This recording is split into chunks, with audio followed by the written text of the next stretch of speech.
Good evening. You're watching Naija Live TV. This is the news at this hour. I am Henry Ahamwifla. First, the headlines. Bayelsa State Assembly confirms new deputy governor. Governor Diri appoints 18 new prominent secretaries.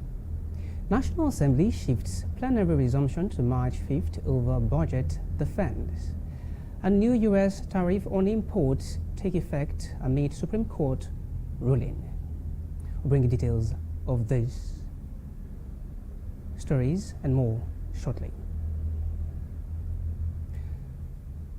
The State House of Assembly has confirmed Pastor Peter Perotumo-Akpe as the new deputy governor. The confirmation follows his nomination by Governor Doye Deri, filling the vacancy left by the deputy governor Lawrence Erujakwa, who passed away in December. Lawmakers described the screening process as thorough and carried out in strict accordance with the Constitution. Peter Akpe is expected to be sworn in shortly. The governor of Bayelsa State, Senator Doye Diri, has approved the appointment of 18 new prominent secretaries in the state civil service. In a statement, the chairman of Bayelsa State Civil Service Commission, Boroboye Perekiye John, said that details of the swearing-in ceremony would be communicated in due course. Governor Diri congratulated the newly appointed officials as they prepare to assume their responsibilities, emphasizing the importance of their roles in driving effective governance across the state. The National Assembly has rescheduled plenary resumption from Tuesday, February 24 to Thursday, March 5, 2026. A statement by the clerk to the National Assembly, Kamoru Ogunlana, said the postponement was necessary to enable committees in both the Senate and House of Representatives conclude ongoing budget defense sessions. The committees are currently reviewing and scrutinizing proposals submitted by various committees, ministries, departments, and agencies as part of the 26 appropriation process.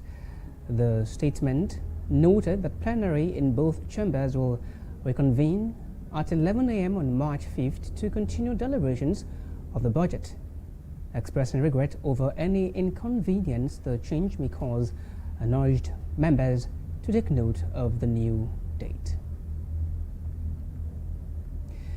The Naija South local government area of Anambra State has sealed more than 200 shops at the Bridgehead Market in Naija for failing to comply with the state government directive to disregard the Monday sit-at-home order. The affected shops, spread across 6 market lines, were found under lock and key during a compliance monitoring exercise carried out by local government authorities. No commercial activities were observed in the area during the visit, as traders reportedly refused to open their shops despite government directives mandating the resumption of normal trading. The enforcement exercise was led by the chairman of the Naija South local government area, Emeka Orji, alongside the secretary of the council, Paul Onuachala. On the foreign scene, the United States has imposed new tariffs on imported goods days after its Supreme Court struck down much of the previous tariff regime introduced under the Donald Trump administration. The statement by the U.S. Customs and Border Protection says an additional 10% tariff now applies to all goods not covered by exemptions effective today. Following the court ruling, the president initially announced a temporary global tariff of 10%, later raising it to 15%, a change critics say have added confusion to U.S. trade policy and could strain global markets. In another news, Israel has reportedly sent an indirect warning to Lebanon, indicating that it could target civilian infrastructure, including the airport, if Hezbollah becomes involved in any U.S.-Iran conflict. Requests for comment sent by reporters to the office of the Israeli Prime Minister Benjamin Netanyahu and the Lebanese presidency were not immediately answered. Meanwhile, Oman's Foreign Minister Badr Abdul Saida stated that Iran and United States are scheduled to hold a third round of nuclear talks on Thursday this week in Geneva. The upcoming talks come amid growing concerns about the risk of military escalation between the two countries. And now in entertainment news, the Met Gala, which will hold at the Metropolitan Museum of Art in New York City, United States, has announced that its 2026 dress code will be "Fashion is Art." The annual fundraising gala, hosted by the Global Chief Content Officer of Condé Nast, Anna Wintour, notes that the event supports the museum's Costume Institute, as this year's theme will be Costume Art.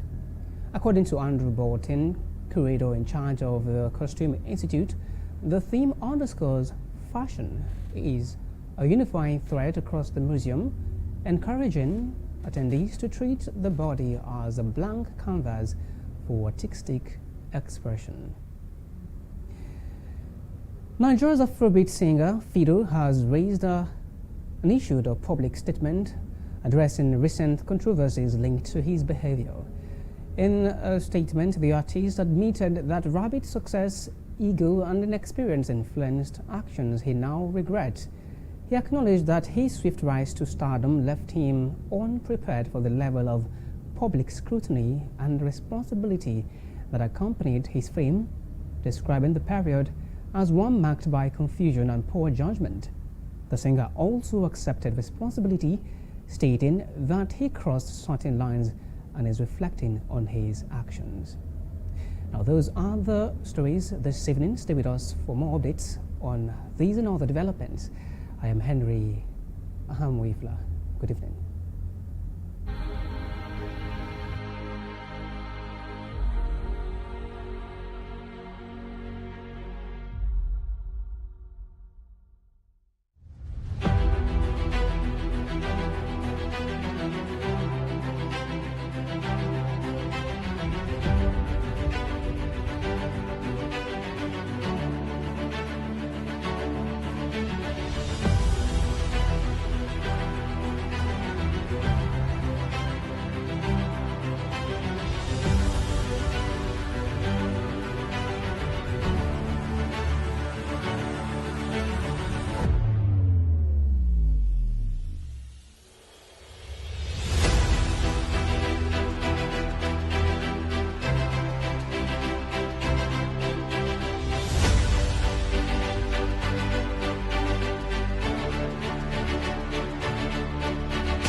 Z-Tin for high-tech precision engineering.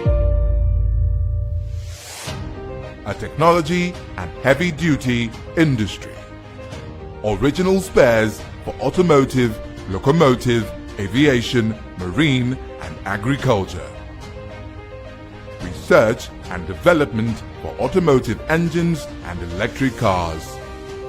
Heavy-duty off-road equipment. Reverse engineering.